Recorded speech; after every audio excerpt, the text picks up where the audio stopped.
Selamat pagi Bapak Ibu Guru, Papa, Mama, serta anak-anak yang terkasih.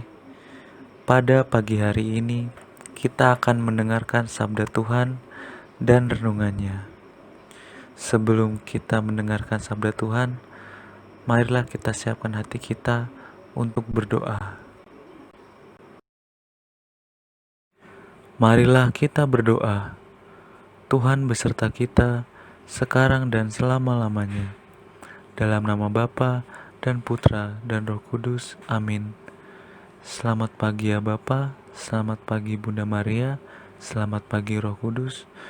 Puji dan syukur kami panjatkan kehadirat-Mu karena Engkau masih memberikan kami kesehatan, keselamatan, dan rezeki yang cukup untuk kami.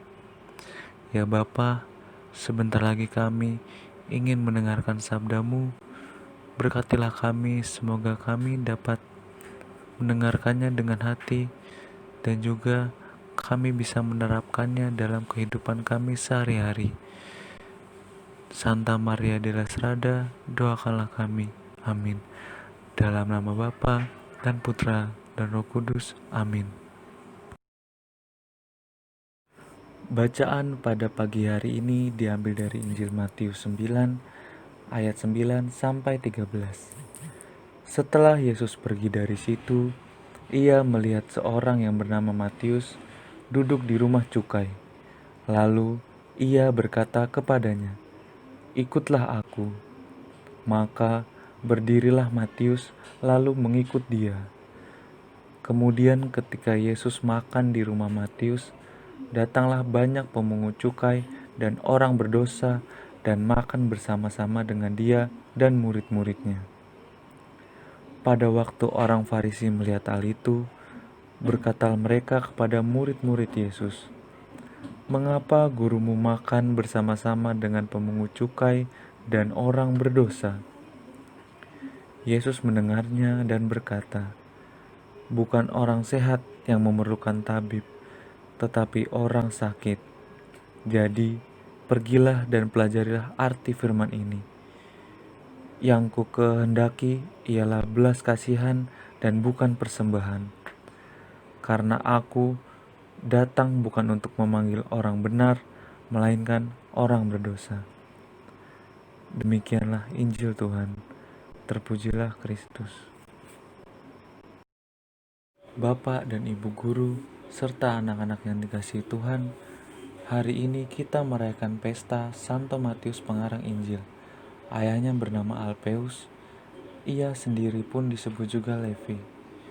Matius dikenal luas sebagai pemungut cukai di kota Kapernaum, daerah Galilea. Bagi masyarakat Yahudi, terutama para pemimpin agama Yahudi, seorang pemungut cukai adalah jabatan kotor.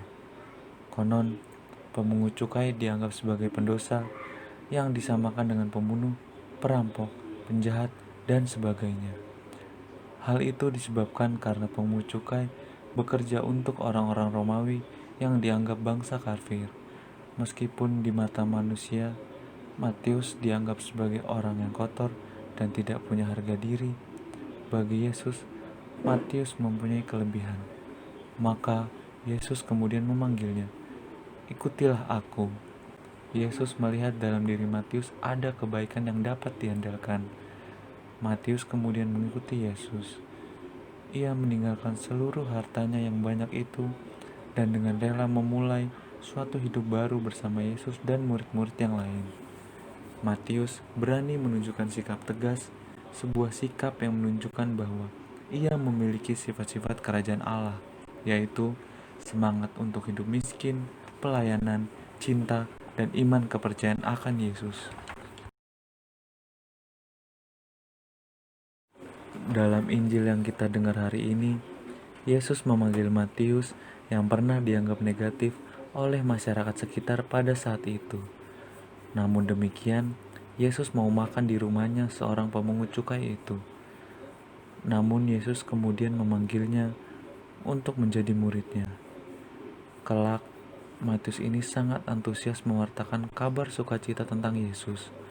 Begitulah cara Tuhan untuk mengangkat orang-orang yang dianggap negatif oleh manusia. Setiap orang bisa bertobat Jika manusia itu sendiri sadar akan kesalahannya, kuasa Tuhanlah yang akan menyapa manusia itu untuk bertobat.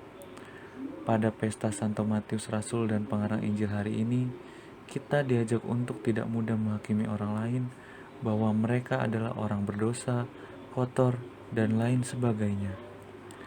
Kita tidak tahu bahwa mereka memiliki sesuatu yang berharga di mata Tuhan. Yesus mau mengajarkan kepada kita untuk berbelas kasih dengan teman yang sering dijauhi yang membutuhkan kita. Refleksi kita pada pagi hari ini, apakah kita mau berteman dengan semua orang?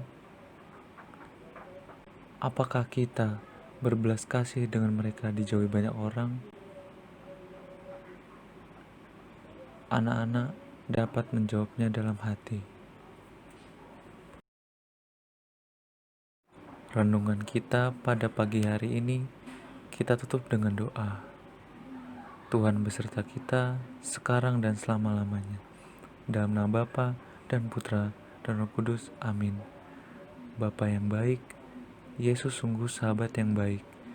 Dia telah memanggil Matius menjadi murid yang penuh semangat mewartakan kasih-Mu.